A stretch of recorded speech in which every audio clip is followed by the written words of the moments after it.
Welcome to Realliance Radio.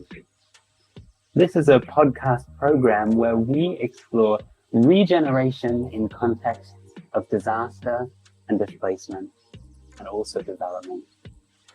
Realliance is a global network of regenerative practitioners exploring the question, how can we create resilience and abundance even in times of crisis? Now, today, I'm very pleased to be speaking with three fantastic individuals. We have Juliet Milliken, who is actually the coordinator of the Realliance core team, and also an educator and researcher exploring participatory and community-based learning in situations of conflict and displacement. Hi, Juliet, how are you? I'm well, James. How are you?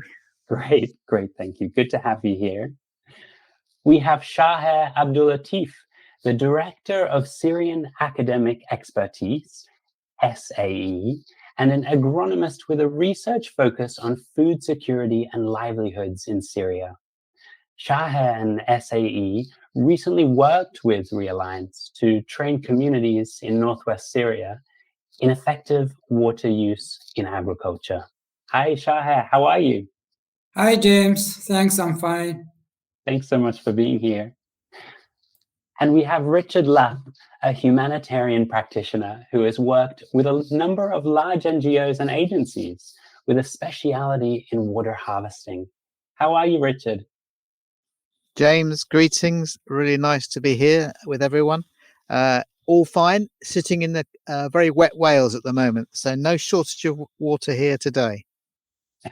Fantastic. Well, perfect for today's discussion points, because I'm sure everyone has guessed from the introductions of our fabulous guests that we're focusing on water harvesting today.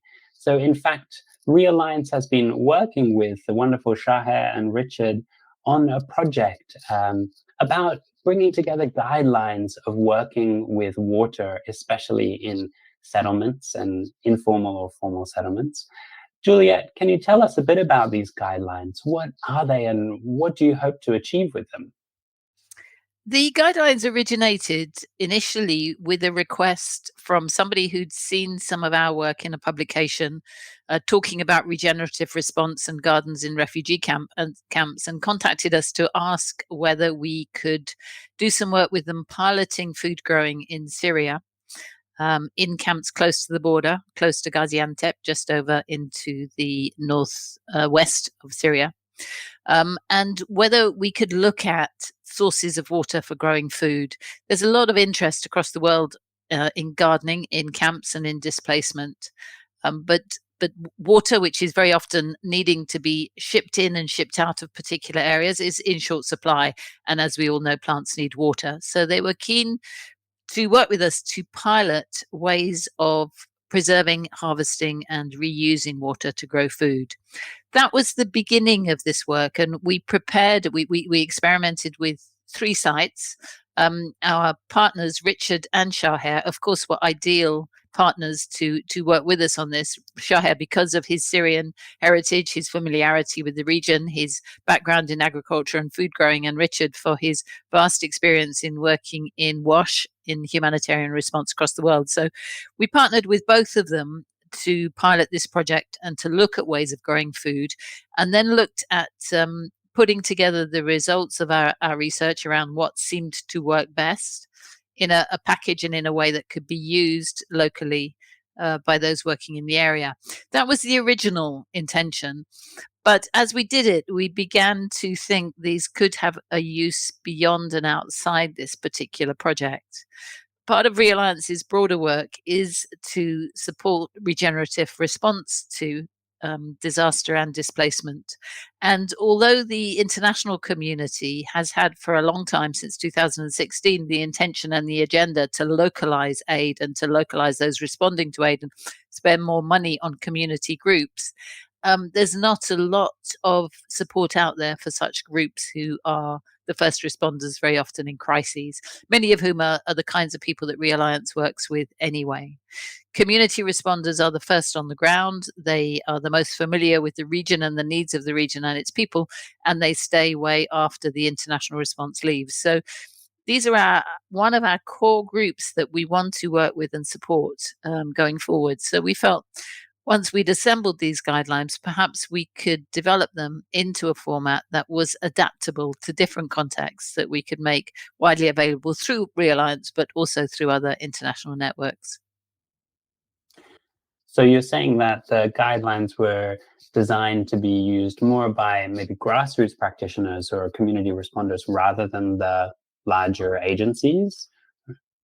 I mean, that's a difficult question. Obviously, we hope larger agencies will transform to a more regenerative response approach, but we're very aware of the needs of community responders. We're aware that in the future, international responders won't be able to meet the needs of increasing displacement due to climate change.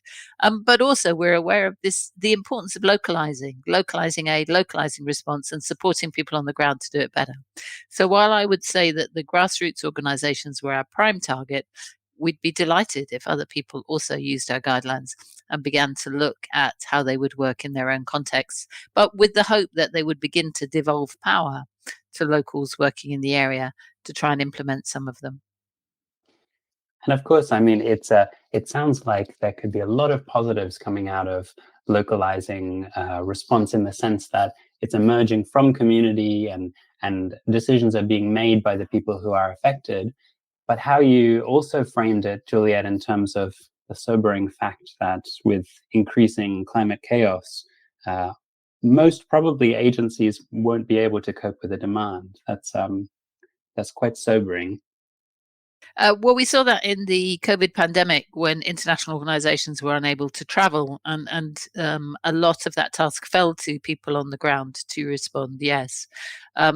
But it is the intention globally among the humanitarian organizations to begin to localize aid because their own work is often quite regenerative in terms of the amount of equipment they fly across the world, the amount of people they fly across the world, and the fact that without that clear knowledge of local context, damage can be done to local infrastructure and local networks. Now, in the guidelines, we talk about greywater and we talk about rainwater. And before we dive into maybe some of the content of the guidelines, I'd be interested in hearing from you, Richard. What do we mean by those terms? What's greywater? What's rainwater? Just for our listeners who might not be familiar with those terms, can you give us a bit of an explanation? Yes, thanks, James. So we'll start with greywater. I mean, there's a bit of a clue there with the colour name, isn't there? But essentially, it's the water that has been used by people for washing washing sort of kitchen domestic items, clothes, washing themselves. So, and that's distinct from the so-called black water, which is associated with our feces, our sewage, and that tends to be a darker colour. So that's the water we're talking about. Rainwater, obviously, we're all familiar with rain, but particularly when we're talking about rainwater in the context of harvesting, we're thinking about how we retain, how we store and use water for human, animal, and for crop use. So beyond just falling on the ground, which it does clearly naturally, so human interventions to gather that so that we can use it for productive means. But the difference between greywater and blackwater, why aren't we talking about blackwater? So the so-called blackwater, because that's got human feces, so in this and urine, so it's a much higher pathogen load. So that means it's much more risky from a health perspective. Number one. Also, its treatment requirements in order to make it usable, safely reusable, are much higher. So we can manage greywater in a relatively simple way, so that it is safe for use for reuse on crops. And the guidelines explain various techniques for that. Whereas black water couldn't be used without much more complex, high pathogen loads, high loads of bacteria and viruses and other things. So from a public health point of view, that separation is really critical. So we keep the guidelines focused on Greywater just for relative ease, simplicity, and public health reasons. Great, that's very helpful. So we're talking more about water from the kitchen sink and less about water from the toilet or the flush or things like this. Yes, that's right. So we are talking water from the kitchen sink, from the shower, and we're definitely not talking about water from the toilet. Great. That's very helpful. That's really good to know. And I'm looking forward to hearing some more about these techniques that you mentioned, Richard. But Shahir, I'd love to ask you, because often we hear in regenerative work and also in the humanitarian and development contexts about segmentation of sectors and of different practices being, done by very different agencies. And often there's a focus on land-based work. Juliet mentioned earlier the trend or the growing interest in gardening in camps, but it doesn't seem like there's much focus on water, and there doesn't seem like the separation of or the considerations of water are quite separate. So, what added value do you think thinking about water harvesting and water cycles? What added value does it bring to land-based work or to the sectors? Yes, James, actually, this is a very important question and a kind of challenge for our work regarding this segmentation between the sectors. As you know, so food production depends strongly on two main components, which are water and soil. So the combination of these 2 points is very, very needed when we are talking about food production.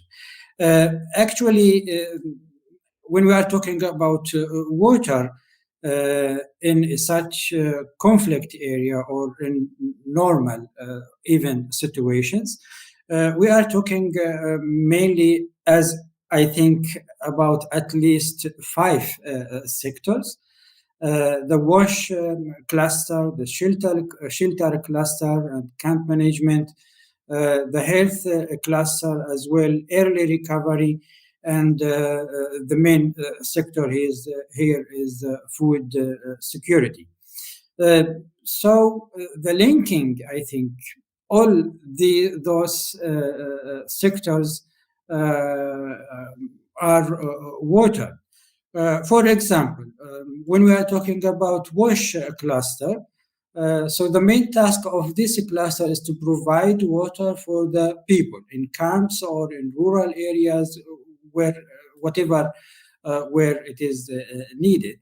But the challenge here is the shortage of water availability, either in the groundwater or even the surface water.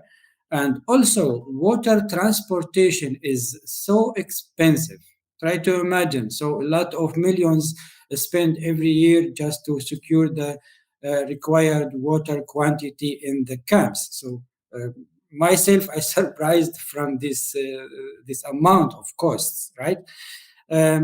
Also, when we are talking about the irrigation cost using the groundwater is so expensive, and in northwest Syria led a lot of farmers to stop not using groundwater because the irrigation cost is so high, and here mainly the fuel costs, right?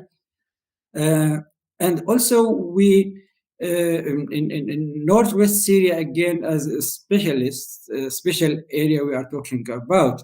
We are talking about an area which the population increased at least 2 or 3 times. So you have a lot of population in one place with limited resources, right? So all of these things make pressure on the water resources, and let us think really how to increase the water use efficiency in this way. Also, regarding FSL, food security, the increasing of the population increase the demand of food, and at the same time, as you know, the land area is limited. You can't increase it. So you need to think how we can increase food production with the existed resources. And if will be used to grow plants, then we are talking about green spaces. And green spaces give people a kind of safety and comfortable feeling, and let them remember, come back to their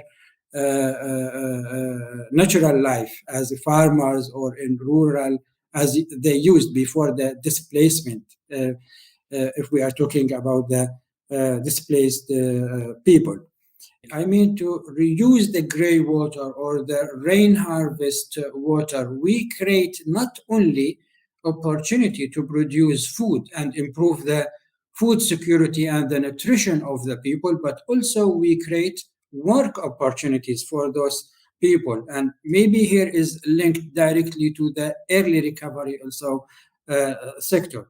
As you see, James, so really water is the center in all these sectors, and if used very well, then it has added value for all these sectors.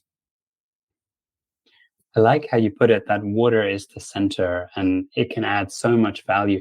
And Shaha, you also describe some fantastic benefits of being conscious of water and saving water.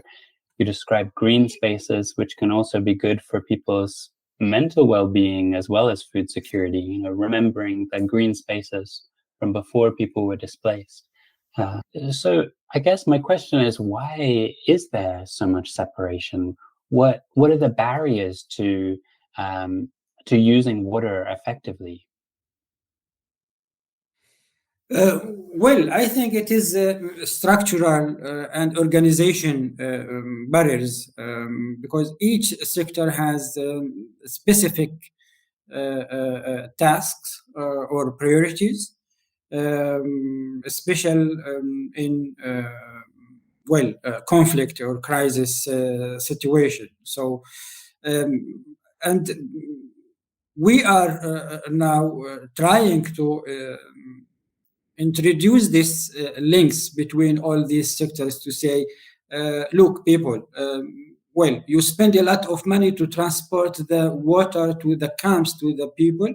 This is fine, but it will be better to add value for this water if it is used for plant growing and food production. I think the issue here, the lack of linkage between these sectors to focus and work together. Sounds like there's so much opportunity for linkage and integration and the extra value that this would bring. Richard, I'm wondering, because this is of course part of a wider conversation and a wider context globally of water cycles becoming so damaged and so fragmented. And if our listeners have listened to or read some of the IPCC reports that have been coming out recently, we can see that, you know, over 50% of the world's population are or will be in severely water-stressed areas. So we can see the effects on water cycles. So what are some of these broader considerations about water that we need to be taking? Yeah, thank you, James. And of course, we're doing this recording today, and the latest Intergovernmental Panel for Climate Change report has been issued. And as you noted, really highlighting an ever sort of worsening situation. So I think the two perhaps top line things that I took away from the first IPCC report I read some years ago vis-a-vis climate and weather is, first of all, there's the element of patterns being disrupted. So all places have a level of seasonal pattern vis-a-vis temperature, rainfall, periods of dryness, etc. And I remember even back in the late 90s, sitting in rural communities affected by floods and droughts in Asia, speaking to old men and old women, those who had generations of knowledge, and them remarking to me that the rains weren't coming at the same time. How could they manage to plant their food, tend their livestock with so much disruption in terms of the patterns?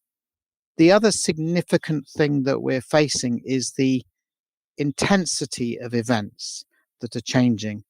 So we're getting more intense heat events, so excessive temperature events, and we're also getting more excessive rainfall, so more rainfall falling per hour, leading to flooding, for example. And that is difficult for humans, for livestock, and the food we're trying to grow. So those two very disruptive changes, and in essence, we as humans are needing to adapt very fast and manage in a different way. And it's the old time knowledge of those older men and women who I spoke to. They haven't seen these changes before, so how do they adapt? This is new knowledge. This is not something that they can have gleaned from previous generations. So we've got to think about how we manage the finite resources we've got and capture them in more efficient ways. We're talking primarily about water here, but as Shahir sort of touched upon in the last question, it's about soil management too.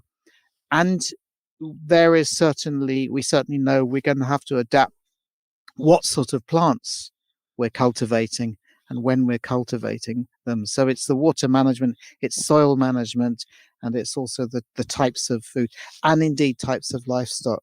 So a lot of things we have to take into account and do differently. We know some of the things we can do differently, but that's not necessarily knowledge that communities in their locality have.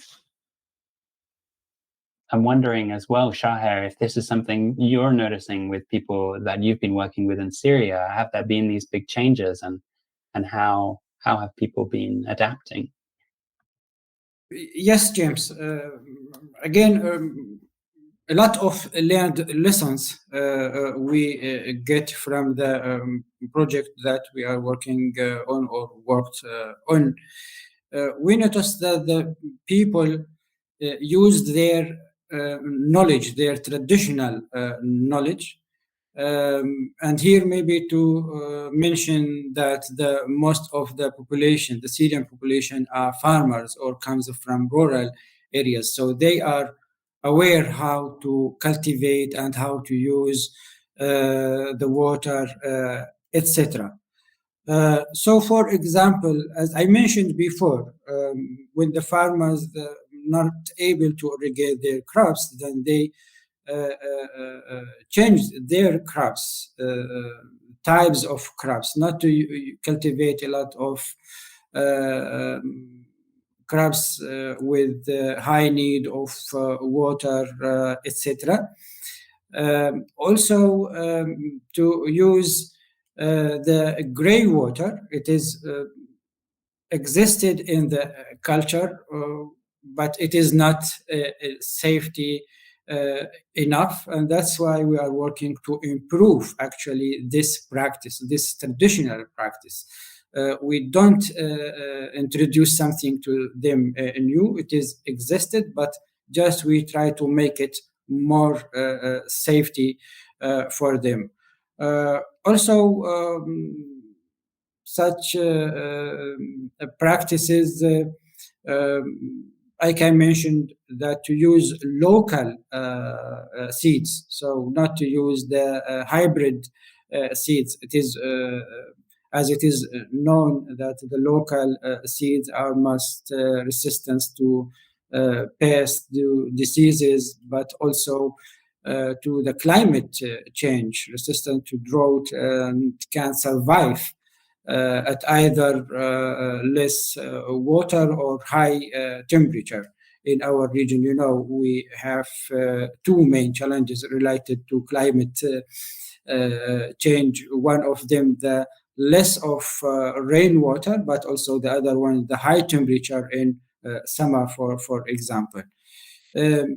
So such kinds of practices the people used to apply, and also to reduce the space of cultivation, so not to cultivate a lot of area. They see, okay, which water resources available, either the rainwater or the greywater, and then adapt to cultivate crops that can survive, if I can say, with the available water resources.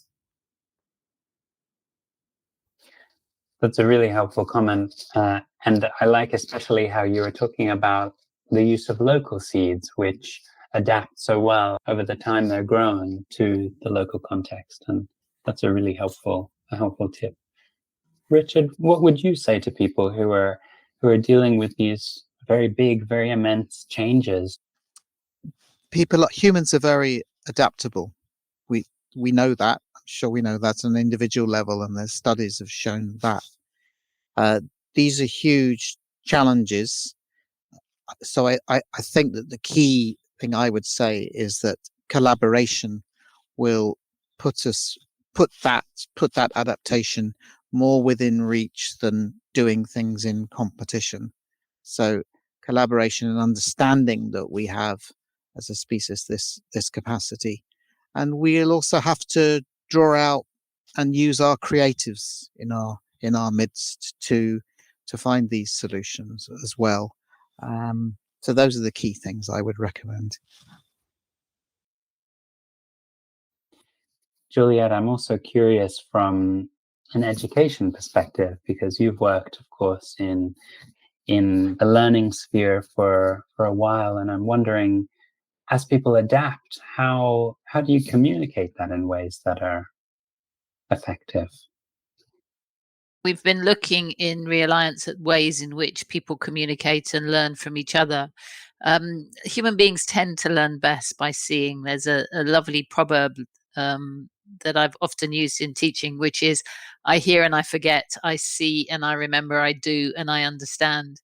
So I think demonstrations, sharing, people showing each other, people trying it out for themselves and learning from experience and hands-on is far better than somebody going around telling people what to do and how to do it.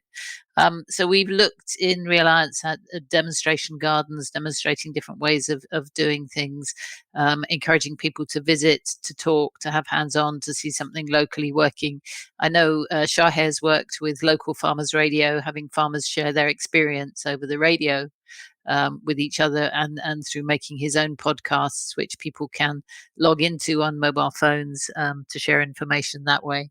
But we're very keen to look at how information is also shared and used across difference between people who are unlike each other and in contexts that are very different.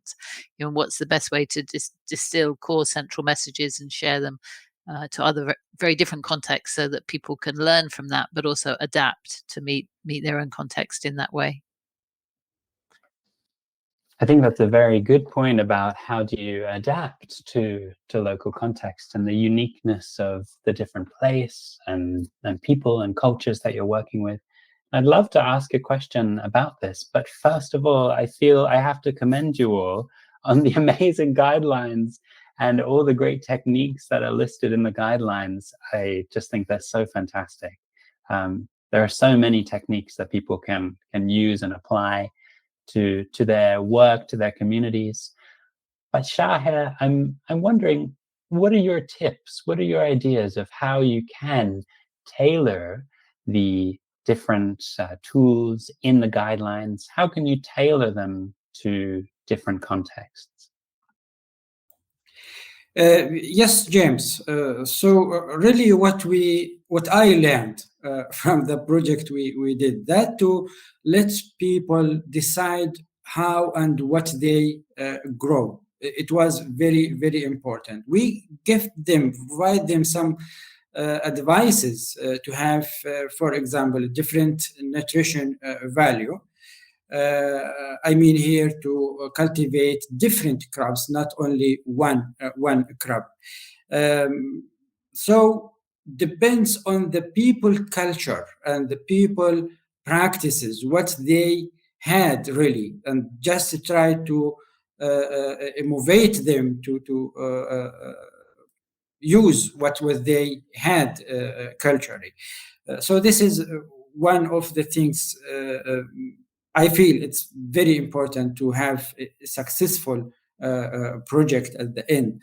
The second thing that I advise people to look to storage opportunities of the water, what they have in their culture. Years ago, we don't have like a water tank and etc. So the people in the tradition used to storage water, and there are existing systems. For example, in Northwest Syria, we have groundwater reservoirs or cisterns, for example. They can use it again to storage rainwater in winter. So this is also opportunity that available to the people. I mean, to look really what we have already and how we can reuse it to decrease the costs of food production or plant growing. Also, we should consider the climate change and the climate conditions. And here, mainly the rainfall season. So in such conditions in Northwest Syria, for example, we have rainfall just for 4 to 5 months, and the rest of the year there are no rainfall. Yeah, so we should consider these things to have the right plants to grow, but also to cultivate them in the right date and in the right cultivation season. Also to consider the soil type. It is also different. It is well known that the soil type affect the soil moisture keeping or water keeping. Yeah, and I think yes, using composting it is very important, and adding organic fertilizers to the soil will increase the soil availability or the soil capacity to storage water, and then to provide the required waters to the plants. As I mentioned before, also to select the crops or the plants, maybe different plants from aspect of grow types, vertical or horizontal plants to use the area as much as possible, but also one important point is the root growth. Some plants has just surface root growth, but other plants, the roots grow very deep in the soil, so they can benefit more from the moisture in the soil.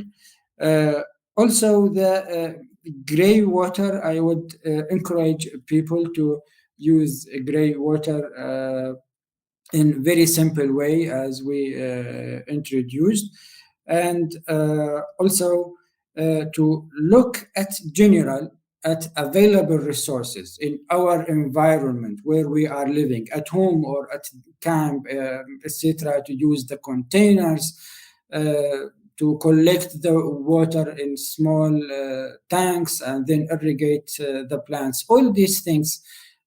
So just to say, make it easy. So true. I completely agree with you that often there are so many materials and resources surrounding us that if we just look at from the lens of using these resources, there's so much there. And also, I love how you were saying, Shahir, around often there are so many cultural solutions that are already there, that have already been used for a long time. And how could those teach us in the different contexts that we work? Richard, what do you feel about this? Yeah, so just to echo what Shahir said, asking people what they're doing is so important, but giving people a place to disseminate that, because what we're really interested in drawing out those big innovations or those creative innovations and getting that disseminated so that it's all people across the community, or many people do. And some ideas do work much better than others. So I really think it's important that we're not shy about finding out which ones work best. And in this respect, look for the people who've developed the best ideas by whatever measure, by cost, by efficiency, ease, using the materials locally rather than bringing things in, and promote those best solutions.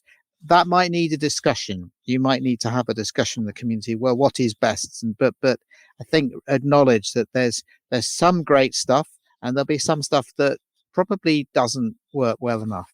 So promote that debate. That's all part of the sort of and that in turn is part of everyone understanding what is useful and what's not. I like that you were saying as well, Richard, what is best for you and what is best for the community? Because often we go in with a kind of set idea of, the metrics of what we're measuring, what we're looking for, but sometimes best looks different for different people. But I'm wondering what kind of things would you look out for, Richard, when you're thinking in terms of water harvesting? What would you look out for?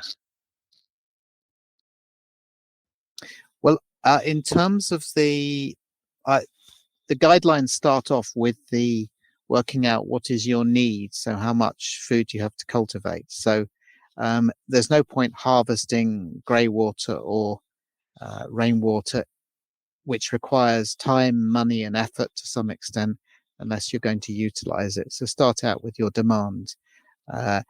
This idea of reusing materials, if available, can often lead to more cost-effective, less money being required.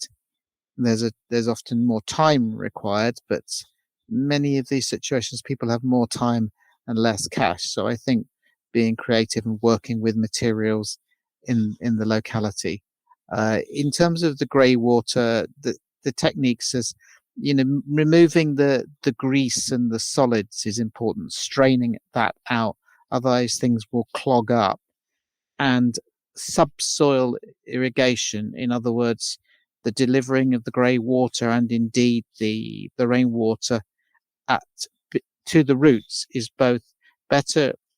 For the greywater, it's better because you don't have a risk of contamination of leaves. You don't get the pathogen, the disease-causing organism take up through the roots. So it's safer from a health perspective, but also you're going to lose less water from evaporation. If it's applied on the surface, during the middle of the day, you'll lose a much higher percentage. So there are some obvious top tips.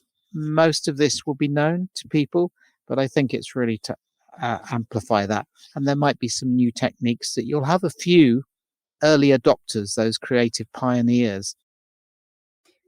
I love that. Just like Juliet said before, we learn so much from seeing things in action, and I like how you've added this extra layer on, Richard, of how do we highlight and how do we elevate and give a platform to the people who are taking this knowledge and putting some innovation on it and putting their own spin on it that makes it maybe more effective or unique in some way.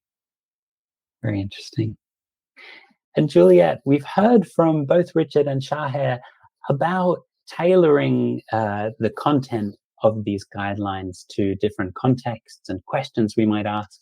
But I'm wondering, if someone was to take these guidelines and apply them to their work, their context, what do you think people should be asking themselves, or what do you think people should do? We've heard a lot of things, James, about the multiple benefits of gardening, not just in terms of people having access to the food they want to eat and the herbs that they want to use to treat different maladies, but also the value of green spaces in trauma healing, and the importance of meaningful activity, and doing something that's familiar and rooted and grounded in home. I guess the important key questions to go with, I'd probably group under three headings. The first is what's there and can be reused. What's there in the area that you're working in? What knowledge is there already, and what experts are there living in that area who can help facilitate, organize, spread knowledge? What's there in terms of materials? Shah has talked a lot about that, reusing materials. What's there or can be saved in terms of seeds and reusing seeds? And what's there in terms of water? And therefore, how can we use that water most easily? By siting ourselves next to a place where there is water runoff, or where water is more easily transported from. But then what's different? Because despite there being lots of local knowledge available, people are in a different location. They have been displaced. So the environment, the type of soil might be different. The climate, we've heard a lot about how that's changing. The space that people have available to grow in is probably a lot smaller. And the funds and the money they have access to spend on things is probably much reduced. And one of the real benefits of regenerative gardening is that you don't need to buy a lot of expensive inputs. It depends on creating your own compost, creating your own fertilizers, companion planting, reusing water. And then the last question I think that's very important is what's to be done. And that is often in terms of permissions. Finding the right site to grow on and getting permission to grow on that site is not necessarily easy, and has to be done in negotiation with the host community or the camp authorities. And often hosts are concerned about people growing things because they think it means that the camp is becoming permanent. And I know that's a big issue in northwest Syria. And what's needed in terms of permission for reusing water, because different countries and different locations have their own guidelines around what is safe to do in terms of greywater. Sometimes well informed and sometimes misinformed, but we are obliged to comply with them. So what is needing to be done in terms of getting the permissions, finding the site, finding the right site, mobilizing people, and making this happen. There are a lot of initiatives around gardens, but if they're done well and done successfully, taking these steps into account, they're more likely to be successful. Thanks, Juliet. This is a really useful kind of step-by-step. What's there? What's different? What's needing to be done? Well, that's really helpful framing. Thank you. I think what I would just like to finish on from my side is that Greywater, as Juliet has alluded to, there are additional regulatory complications. There are certainly greater treatment complications and cultural complications in terms of acceptance. The key thing about greywater, unlike rainwater, is that it's where there are people, there will always be greywater. So it offers the potential of a continued supply, albeit in modest quantities, and that's well worth thinking about. So I'd really encourage people to work hard to surmount those complications I've talked about, and utilize that resource that's to a greater or lesser extent continually there, and that will become more critical as we see these increased disruptions to rainfall and water supplies that we've taken for granted before. So thank you.